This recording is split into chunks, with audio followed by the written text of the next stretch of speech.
नमस्कार दोस्तों, आज की कहानी है माता सबरी की कहानी। एक पौराणिक कहानी। बात राम के जन्म से पहले की है, जब भील आदिवासी कबीले के मुखिया आज के घर बेटी पैदा हुई थी। उसका एक नाम शमणा और दूसरा नाम सबरी रखा था। सबरी की माँ इंदुमती उसे खूब प्यार करती थी। बचपन से ही सबरी पशु पक्षियों की भाषा समझकर उनसे बातें करती और जब सबरी की माँ उसे देखती तो कुछ समझ नहीं पाती थी।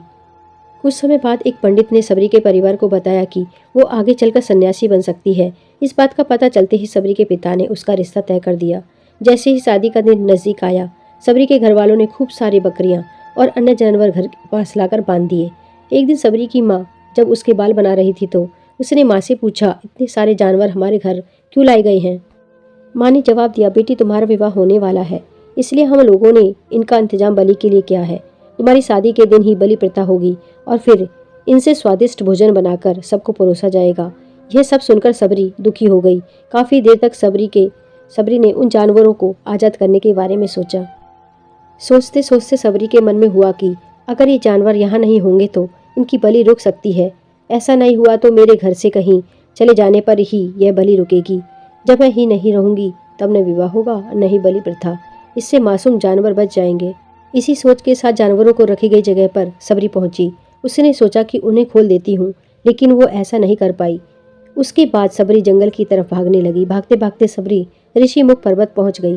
वहां करीब 10,000 ऋषि रहा करते थे। सबरी को लगा कि वो भी इसी जंगल में किसी तरह ऋषि मुनियों की सेवा करके अपना जीवन जी लेगी। वो चुपचाप उसी जंगल में एक ही हिस्से में किसी तरह से रहने लगी। सबरी रोजाना ऋषि मुनियों की झोपड़ी के आगे झाड़ू लगाती और हवन के लिए लकड़ियां भी लाकर रख देती। ऋषि मुनियों को समझ नहीं आ रहा था कि जंगल में उनके काम अपने आप कैसे हो रहे हैं। एक दिन सबरी को किसी ऋषि ने देख लिया। उसे देखते ही उसका परिचय पूछा। जैसे सबरी ने बताया कि वो भील आदिवासी परिवार से संबंध रखती है तो उसे ऋषियों ने खूब डांट लगाई। सबरी को इस बात का बिल्कुल भी पता नहीं था कि उसकी जाति छोटी है और उस ऋषियों द्वारा जाति की वजह अपमान सहन करना पड़ेगा। इतना सब होने के बाद भी सबरी हर ऋषि मुनि के दरवाजे पहुंचती और उनके आंगन में झाड़ू लगाकर उनसे गुरु दीक्षा देने के लिए कहती। हर कोई सबरी को उसकी जाति की वजह से अपने आश्रम से भगा देता। ऐसा होते होते काफी समय बीत गया। उसके बाद सबरी मतंग ऋषि की कुटिया में पहुंची। वहां पहुंचकर मतंग ऋषि को सबरी ने बताया कि वो उनसे गुरु दीक्षा लेना चाहती है। उन्होंने खुशी खुशी उसे अपने गुरुकुल में रहने दिया और भगवान से जुड़ा ज्ञान देते रहे। सबरी ने भी अपने गुरु मतंग ऋषि की सेवा करने में कोई कसर नहीं छोड़ी। वो गुरुकुल के भी सारे काम करती थी। सबरी से खुश होकर मतंग ऋषि ने उसे बेटी बना लिया। समय के साथ मतंग ऋषि का शरीर बूढ़ा हो गया। उन्होंने एक दिन सबरी को अपने पास बुलाया और कहा, बेटी, मैं अपना देह त्यागना चाह रहा हूँ। बहुत साल हो गए हैं इस शरीर में रहते रहते। सबरी ने दुखी मन से कहा, आपके ही सहारे मैं इस जंगल में रह पाई हूँ। आप ही चले जाएंगे तो मैं जीकर क्या करूँगी? आप अपने संग मुझे भी ले जाइए, मैं भी देह त्याग दूंगी। मतंग ऋषि ने जवाब दिया, बेटी, तुम्हें चिंता करने की जरूरत नहीं है। राम तुम्हारी चिंता करेंगे और ध्यान भी रखेंगे। सबरी ने राम का नाम सुनने के बाद पूछा, वो कौन है और मैं उन्हें किस तरह से ढूंढूंगी? मतंग ऋषि ने बताया, राम कोई और नहीं, भगवान है। वो तुम्हें सारे अच्छे कर्मों का फल देंगे। तुम्हें उन्हें ढूंढने की कोई जरूरत नहीं है।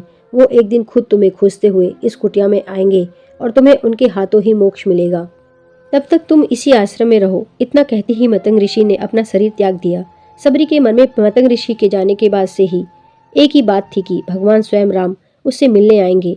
वो रोज भगवान राम से मिलने के लिए बाग से अच्छे अच्छे फूल लाकर पूरा आश्रम सजाती और भगवान के लिए बेर तोड़कर लाती। भगवान के लिए बेर चुनते हुए सबरी उन्हें चख लेती थी ताकि भगवान को वो सिर्फ मीठे बेर ही दे। रोजाना सबरी इसी तरह भगवान के दर्शन की आस में फूल और बेर इकट्ठा करती रहती थी। इसी तरह इंतजार में कई साल बीत गए। सबरी का शरीर एकदम वृद्ध हो गया। एक दिन आश्रम के पास के ही तालाब में सबरी पानी लेने के लिए गई। तभी पास के ही एक ऋषि ने उसे अछूत कहते हुए वहां से भागने के लिए कहा और एक पत्थर मार दिया। वो पत्थर जब सबरी को लगा तो उसे चोट लगी और खून बहने लगा। बहते हुए खून की एक बूंद उसी तालाब के पानी में गिर गई। तभी पूरा तालाब का पानी खून में बदल गया। ये सब होता देखकर ऋषि ने सबरी को ही डांटा और कहा कि पापिन, तुम्हारी वजह से पूरा पानी खराब हो गया। रोज ऋषि उस पानी को साफ करने के लिए अपनी कई तरह की विद्याओं का इस्तेमाल करते। कई सारे जतन करने के बाद भी कुछ नहीं हुआ। फिर उन्होंने गंगा जैसी कई पवित्र नदियों का जल भी उस तालाब में डाला, फिर भी तालाब का पानी साफ नहीं हो पाया और वो खून जैसा ही रहा। कई सालों तक तालाब के पानी को साफ करने की कोशिश के बाद भी कुछ काम नहीं आया तो ऋषि ने थककर सब कुछ छोड़ दिया। इस घटना के कई सालों के बाद भगवान राम अपनी पत्नी सीता के हरण के बाद उन्हें ढूंढते हुए उसी तालाब के पास पहुंचे। ऋषि मुनियों ने उन्हें पहचान लिया। भगवान को वहां देखकर ऋषियों ने तालाब का पानी साफ करने के लिए भगवान को अपने पैर उसमें डालने के लिए कहा, लेकिन पानी जैसे का तैसा ही था। ऋषि मुनियों ने भगवान से कई अन्य जतन करवाए, लेकिन वो पानी जस का तस खून जैसा ही था। तब भगवान ने ऋषियों से पानी के रक्त में बदलने की कहानी पूछी। तब ऋषि ने सबरी को पत्थर मारने वाली सारी बात बता दी। उसके बाद कहा कि वो महिला ही अपवित्र है, छोटी जात की है, इसलिए सब हुआ है। उसी वक्त भगवान राम ने कहा, ये सब आप लोगों के खराब वचनों से हुआ है। सबरी को इस तरह के शब्द बोलकर आप लोगों ने उसे नहीं बल्कि मेरे दिल को घायल किया है। इसी घायल दिल के रक्त का प्रतीक यह तालाब का लाल पानी है। आगे भगवान राम बोले, कहाँ है वो माई, मैं उनसे मिलना चाहता हूँ।